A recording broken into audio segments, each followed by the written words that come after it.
नमस्कार दोस्तों, आज के एपिसोड का मुख्य विषय है क्या हम अपनी जड़ों, अपनी संस्कृति और अपनी पहचान से धीरे धीरे दूर होते जा रहे हैं। क्या आधुनिकता और पाश्चात्य प्रभाव की दौड़ में हम अपनी प्राचीन भाषा संस्कृत को पीछे छोड़ते जा रहे हैं? क्या यह संभव है कि जिस भाषा ने हमारे विचार, दर्शन और जीवन मूल्यों को आकार दिया वही आज उपेक्षा का शिकार हो रही है? और सबसे महत्वपूर्ण प्रश्न, क्या संस्कृत केवल अतीत की भाषा है या वह आज भी हमारे वर्तमान और भविष्य को दिशा देने की क्षमता रखती है? इन्हीं गंभीर और अत्यंत प्रासंगिक प्रश्नों को ध्यान में रखते हुए आज हमने लाइफ एक्सप्रेस में एक बहुत ही खास अतिथि को आमंत्रित किया है जो इन सभी विषयों पर विस्तार से चर्चा करेंगे और हमें बताएंगे कि संस्कृत भाषा किस प्रकार हमारे जीवन, समाज और राष्ट्र के लिए आज भी उतना ही महत्वपूर्ण है। लेकिन उन सब बातों से पहले मैं आज के हमारे विशिष्ट अतिथि का एक संक्षिप्त परिचय प्रस्तुत करना चाहूंगा।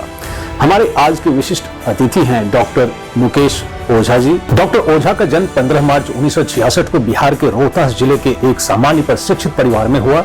यदि हम उनके शैक्षणिक जीवन पर प्रकाश डालें तो हम पाते हैं कि उन्होंने अपनी प्रारंभिक, माध्यमिक तथा उच्च शिक्षा अव्वल दर्जे से सफलतापूर्वक पूरी की। उन्होंने संस्कृत विषय में मास्टर और पीएचडी की डिग्री अर्जित की। अपने दीर्घ और समर्पित करियर में उन्होंने कई विद्यालयों, महाविद्यालयों और विश्वविद्यालयों में संस्कृत के प्रचार प्रसार के लिए निरंतर कार्य किया है।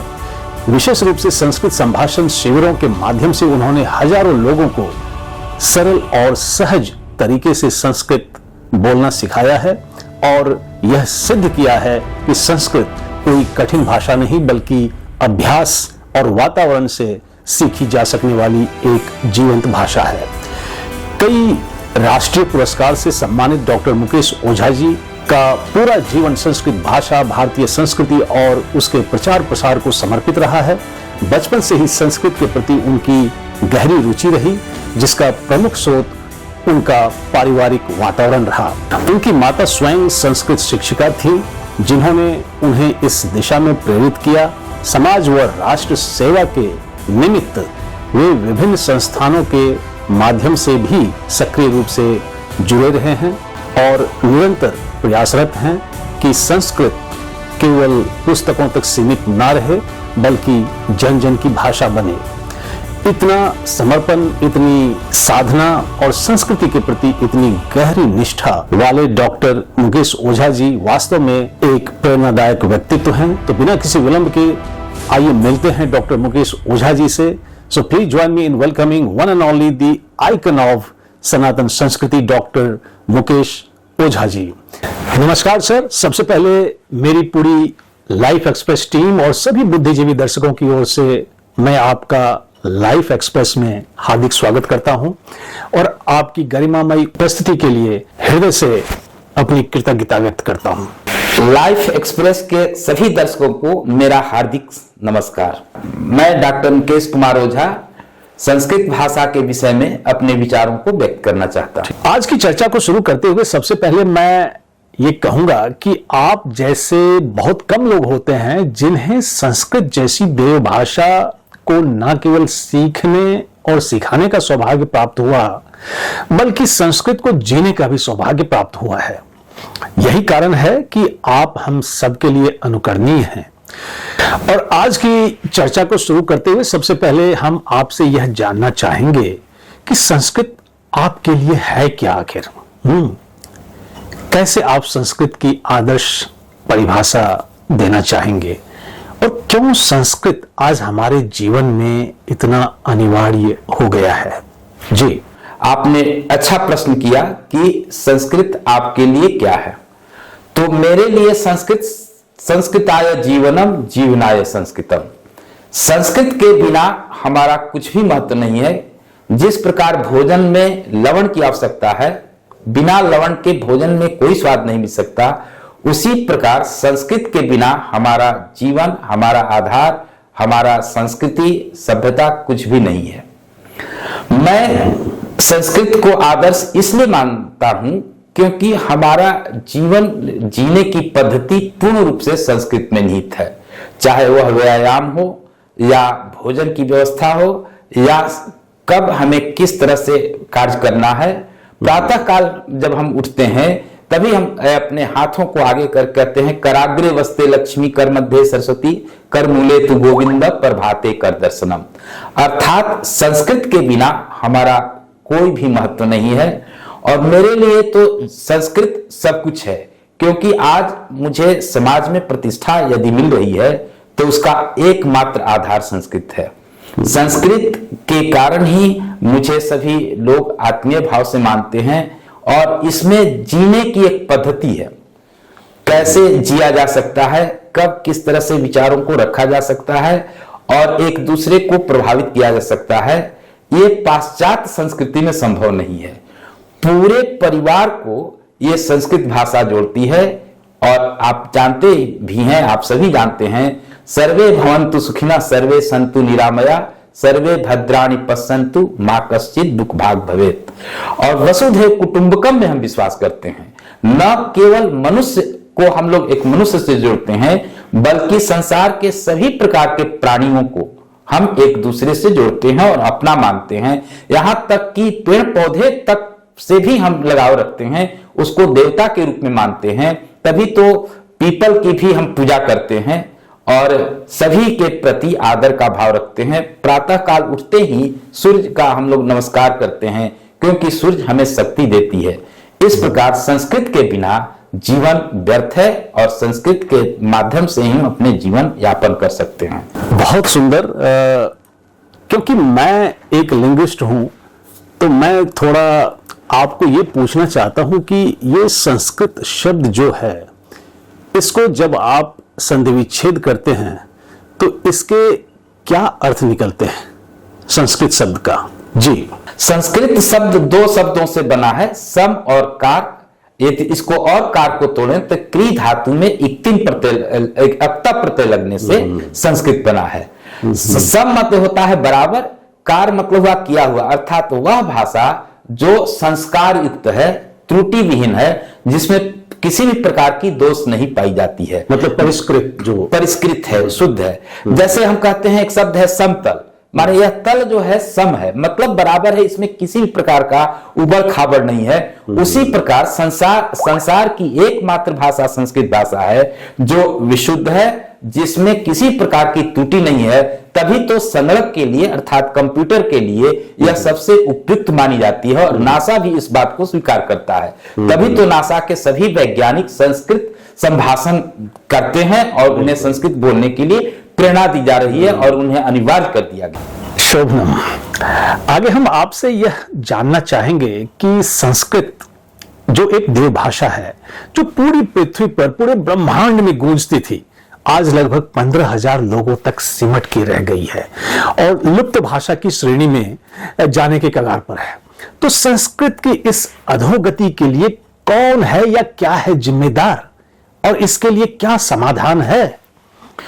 आपका प्रश्न बहुत अच्छा है और ये न केवल आपके मन में यह प्रश्न आता है, अपितु भारत के अनेक लोग इस तरह के प्रश्न करते हैं कि यद्यपि ये बहुत सर्वगुण संपन्न भाषा है, पूरे विश्व को जोड़ने वाली भाषा है, तो आखिर क्या कारण है कि आज यह स्थिति हो गई? इसका मैं मूल कारण यह मानता हूं, विदेशियों का आक्रमण और विदेशी लोग यहां पर जो आए। हम लोग जानते हैं विदेशी लोग जब आते हैं तो सबसे पहले वहां की भाषा और संस्कृति को नष्ट करना चाहते हैं और हमारी गुलामी आप जानते हैं 1206 से प्रारंभ होती है। मोहम्मद गोरी, ऐबक, ये सभी जितने लोग थे, वे उनका एकमात्र था कि भारतीय सनातन संस्कृति जो संस्कृत भाषा में निहित है, उस भाषा को नष्ट किया जाए। और तब से होते हुए आपको आजादी तक मुगल उसका विरोध किए, उसका अंग्रेज आए। अंग्रेज ने तो इस भाषा को नष्ट करने के लिए गुरुकुल पद्धति जो थी, उस गुरुकुल पद्धति को समाप्त किया और अंग्रेजी माध्यम लाया। और उसका ये विचार था, आप जानते हैं नालंदा के खंडहर, जो नालंदा और तक्षशिला हमारे देश की बहुत विश्वविद्यालय थी जहां विदेशी लोग अध्ययन करने के लिए आते थे, तो वह सभी समाप्त कर दिया और अंग्रेजी माध्यम से प्रलोभन देकर आंग्ल भाषा के प्रति लोगों को आकर्षण किया। मैं इसका मूल कारण यही मानता हूं। और यद्यपि लोगों का कहना है कि कुछ लोगों ने इसको सीमित कर दिया, यह बात नहीं है। आज मंदिरों में घंटा जो बजती है, संस्कृत के मंत्र जो गूंजते हैं, पुरोहितों ने इसके लिए, रक्षा के लिए अपने प्राणों की आहुति भी थी। परंतु आजादी के बाद भी भारतीय सरकार ने भी इस भाषा को उत्थान के लिए वह कार्य नहीं किया जो उर्दू के लिए या अल्पसंख्यक लोगों के लिए किया। तो सनातन संस्कृति को पुनः स्थापित करने के लिए जो आजादी के बाद सरकार जो बनी, उसके भी उस तरह का ध्यान नहीं आया। अब धीरे धीरे सनातन संस्कृति को आगे बढ़ाने के लिए ये वर्तमान सरकार जो है ध्यान दे रही है। और अब मैं आपको पूरा विश्वास दिलाता हूं कि अब स्थिति बहुत पहले से सुधर रही है। और संस्कृत भारती हो या बिहार संस्कृत संजीवन समाज हो, आधुनिको भव संस्कृतम बदव है, या अन्य संस्थाओं के द्वारा भारतीय सरकार या उत्तर प्रदेश की सरकार या अन्य सरकारें इसको आगे ले जा रही है। और जने जने गृहे गृहे संस्कृत का प्रचार हो रहा है। संस्कृत भाषा वदनस्य कृते कष्टता नास्ति। संस्कृत में हम अपने अच्छे तरह से विचार को रख सकते हैं और ये पुनः पुनर्स्थापित होगी। और ये कहा जा रहा है कि संस्कृत मृत भाषा प्रायः हो रही है, ऐसी बात नहीं है, क्योंकि जन्म से मृत्यु तक जितने भी हमारे संस्कार हैं सब संस्कृत में हैं। और इसलिए संस्कृत भाषा कम हुई है, लोग इससे हटे हैं। परंतु आज आपको जानकर यह बहुत प्रसन्नता होगी कि न केवल भारतवर्ष में अपितु भारत से अधिक विदेशों में संस्कृत का प्रचार प्रसार हो रहा है। 14 विश्वविद्यालय हैं जहां पर संस्कृत अनिवार्य रूप से विषय कर दिया गया है। और भारतीय सभ्यता के महत्व को न केवल भारतीय अपितु Winternitz, A B Keith, M R. Kale, sir William Jones, Max Muller, अनेक विदेशी विद्वानों ने भूरी भूरी प्रशंसा की है। इसलिए संस्कृत भाषा आने वाले समय में पुनः अपने पूर्व स्थान को प्राप्त कर लेगी और भारत पुनः धर्मगुरु की ओर आगे जाएगा।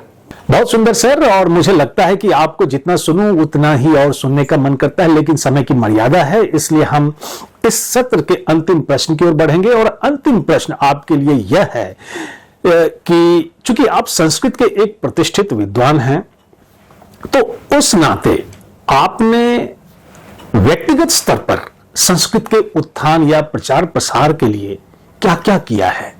आजकल मैं कई संस्कृत विद्वानों, शोधार्थियों या शिक्षकों से जब मैं मिलता हूं तो पाता हूं कि आज के अधिकांश संस्कृत शिक्षक संस्कृत के बारे में तो बात करते हैं, लेकिन संस्कृत में बात नहीं करते। क्या संस्कृत बोलना या सीखना इतना कठिन है? यदि सचमुच कठिन है तो क्यों, और यदि कठिन नहीं है तो कैसे? साथ ही कुछ सुझाव भी दे कि कैसे खेल खेल में संस्कृत सीखी जा सकती है। जी, बहुत अच्छा आपने प्रश्न किया। इस तरह का प्रश्न मुझे एक और मेरे मित्र बहुत पहले, करीब करीब 20 वर्ष पहले किए थे कि एक कार्यक्रम हो रहा था बिहार में हिंदी साहित्य सम्मेलन में, वह उसके अध्यक्ष हैं डॉक्टर अनिल सुलभ जी। तो वही हमारे मित्र थे, उन्होंने कहा कि लोग केवल आते हैं हिंदी में या आंग्ल भाषा में संस्कृत की प्रशंसा करते हैं, परंतु करते कुछ नहीं है। मैं व्यक्तिगत रूप से संस्कृत के प्रति सप्तम अष्टम वर्ग में था, तभी से मैं प्रयास कर रहा हूं, क्योंकि मेरी मां संस्कृत शिक्षिका थी मध्य विद्यालय में और वे संस्कृत के प्रति प्रेरित करती थी। तो पहला मेरी गुरु मां थी। और उसी समय एक विद्वान मुझसे मिले, कमलाकांत झा, साधुकांत झा जी। वे सरल संस्कृत में विचारों को प्रकट करते थे। उससे मुझे प्रेरणा मिली कि नहीं, केवल पुस्तकों का अध्ययन करने से संस्कृत भाषा का विकास नहीं होगा। और मैं एक संस्कृत के माँ मेरी संस्कृत की है, तो मुझे भी संस्कृत की करना चाहिए। और मैं आगे उसी समय सोच लिया था कि मैं संस्कृत लेकर ही एमए पीएचडी करूंगा। और मैं वो किया। और जो ही मैं एमए में पढ़ ही रहा था, उसी समय से हमारे मित्र एक हैं डॉक्टर मिथिलेश झा, वे विश्व संस्कृत प्रतिष्ठानम के द्वारा संस्कृत का प्रचार प्रसार करते थे।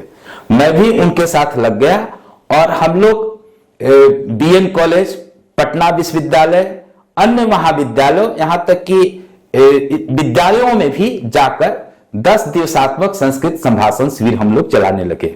और उससे क्या हुआ कि एक इस तरह की सरल पद्धति है जिसमें अनुकरण के द्वारा सिखाया जाता है। यथा मम नाम डॉक्टर मुकेश कुमार ओझा अस्ति भवतः नाम किम।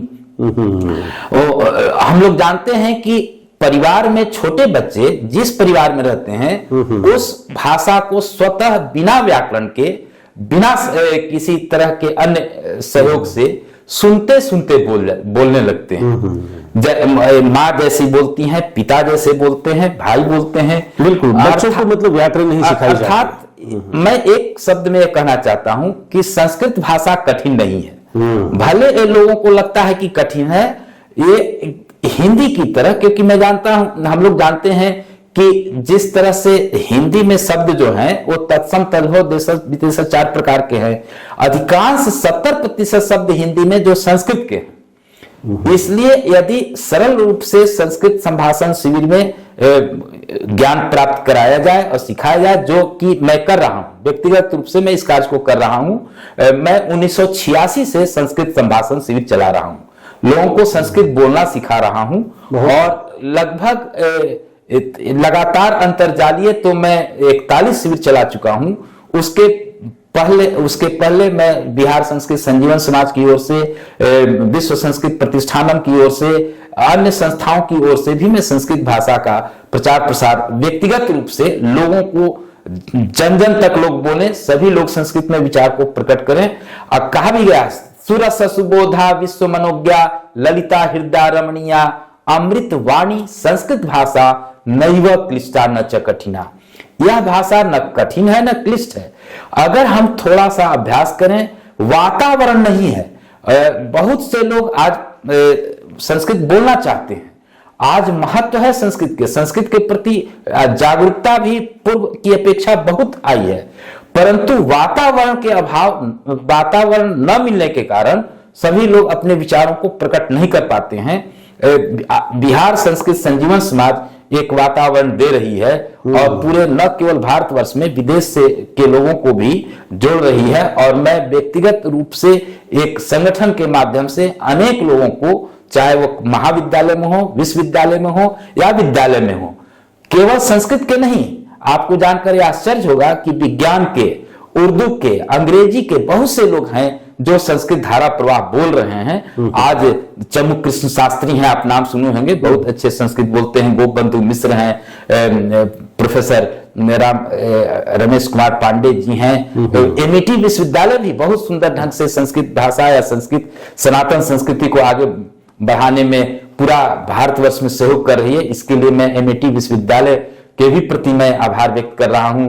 कहने का तात्पर्य है कि यदि कोई व्यक्ति, जैसे मैं आगे बढ़ रहा हूं, अगर आगे बढ़े तो उसे समाज प्रतिष्ठा देगी। हाँ, आपका यह कहना उचित है कि बहुत से लोग केवल बोलते हैं, अगर उन्हें मैं कहता हूं कि वे शिविर में आए, सीखें, तो वो झिझकते हैं, सोचते हैं कि त्रुटि हो जाएगी। कोई भी भाषा प्रारंभ में बोलने में अशुद्धि होगी, धीरे धीरे धीरे धीरे अभ्यास के द्वारा होगा। कृते प्रयत्ने किम न लभेत। यदि हृदय से हम प्रयास करें तो अवश्य हमें सफलता मिलेगी। और मैं अंत में एक संदेश आपको देना चाहूंगा कि यदि वयम सर्वे भारतीय मिलित्वा यदि कार्यम करिष्यामः नास्ति संदेह, सर्वे भवन्तु सुखिनः, सर्वे सन्तु निरामया, सर्वे भद्राणि पश्यन्तु मा कश्चित् दुःख भाग भवेत्। और हमें संस्कृत भाषा के उत्थान के लिए आगे बढ़ना है, क्योंकि विश्व के सभी लोगों को जोड़ने की क्षमता यदि किसी भाषा में है तो एकमात्र संस्कृत भाषा है। यह विश्व भाषा बन सकती है, क्योंकि मानवता का संदेश और ये सब लोगों को जोड़ने का संदेश संस्कृत भाषा देती है। तभी तो कहा गया है समगच्छध्वम संबद्धम समनो मनांसा जानताम, जयतु भारतम जयतु संस्कृतम। बहुत सुंदर। और मैं क्या कहूं, आपके हर शब्द आज की युवा पीढ़ी के लिए प्रेरणादायक है और मुझे पूरी उम्मीद है कि आपके जो भी सुझाव आए हैं उस पर हमारी युवा पीढ़ी जरूर अमल करेगी। और लाइफ एक्सप्रेस में आज आप हमसे जुड़े, उसके लिए आपका विशेष धन्यवाद। और मैं हृदय से आपके प्रति अपना आभार भी व्यक्त करता हूं। और शिक्षा जगत में आपके सराहनीय और उत्कृष्ट कार्यों के लिए लाइफ एक्सप्रेस की जूरी ने आपके लिए एक अवार्ड की घोषणा की है, और वो अवार्ड है life express award of iconic academician. और आपको इस उपलब्धि पर मैं अपने टीम समेत सभी दर्शकों की ओर से ढेरों बधाई देता हूं। God willing we shall meet again in some other academic forum. Thank you for connecting with us today. Thank you so much. Thank you. LXP Award of Iconic Academician is proudly presented to Dr. Mukesh Ojha for his exemplary contributions to Indian knowledge system on 6th June 2026. आज के सत्र की समाप्ति मैं फिर एक आह्वान के साथ करूंगा, खासकर डॉक्टर मुकेश ओझा जी की बातचीत से निकले कुछ मुख्य अंश को लेकर। सबसे पहले डॉक्टर मुकेश ओझा जी ने बताया कि संस्कृत केवल एक भाषा नहीं बल्कि जीवन जीने की पूर्ण पद्धति है, जिसके बिना हमारी संस्कृति, सभ्यता और अस्तित्व अधूरा है। उन्होंने संस्कृत को जीवन का आधार बताते हुए कहा कि जैसे भोजन में नमक का महत्व होता है, वैसे ही जीवन में संस्कृत का महत्व है। आगे उन्होंने स्पष्ट किया कि संस्कृत शुद्ध, परिष्कृत और देश और दोष रहित भाषा है, जो मानव को मानव से ही नहीं बल्कि संपूर्ण सृष्टि से जोड़ती है। वसुधैव कुटुंबकम और सर्वे भवन्तु सुखिनः जैसे विचारों के माध्यम से यह भाषा विश्व बंधुत्व का संदेश देती है। संस्कृत की गिरती स्थिति पर चर्चा करते हुए डॉक्टर मुकेश ओझा जी ने इसके लिए ऐतिहासिक कारणों जैसे विदेशी आक्रमण, गुरुकुल व्यवस्था का विनाश और अंग्रेजी प्रभाव को जिम्मेदार बताया। साथ ही उन्होंने यह भी कहा कि वर्तमान में सरकार और विभिन्न संस्थानों के प्रयासों से संस्कृत का पुनरुत्थान हो रहा है और भविष्य में यह अपना पुराना गौरव पुनः प्राप्त करेगी। उन्होंने यह भी स्पष्ट किया कि संस्कृत कठिन भाषा नहीं है, बल्कि सही वातावरण और अभ्यास की कमी के कारण लोग इसे कठिन समझते हैं। बच्चों की तरह सुन सुनकर और बोल बोल कर इसे आसानी से सीखा जा सकता है। अपने व्यक्तिगत प्रयासों का उल्लेख करते हुए उन्होंने बताया कि वे वर्षों से संस्कृत संभाषण शिविरों के माध्यम से लोगों को संस्कृत बोलना सिखाते आ रहे हैं। अंत में उन्होंने सभी से आह्वान किया कि हम सब मिलकर संस्कृत के प्रचार प्रसार में योगदान दें, क्योंकि यह भाषा विश्व को जोड़ने और मानवता का संदेश देने की शक्ति रखती है। जय तु संस्कृत, जय तु भारत के संदेश के साथ उन्होंने अपनी बात समाप्त की। With those deliberations of Shri Mukesh Ojha ji, we conclude this session और मिलते हैं अगले एपिसोड में समाज के एक और रोल मॉडल के साथ। Till then enjoy your time meaningfully और हाँ, अपना और अपनों का भी ख्याल रखें। जय हिंद।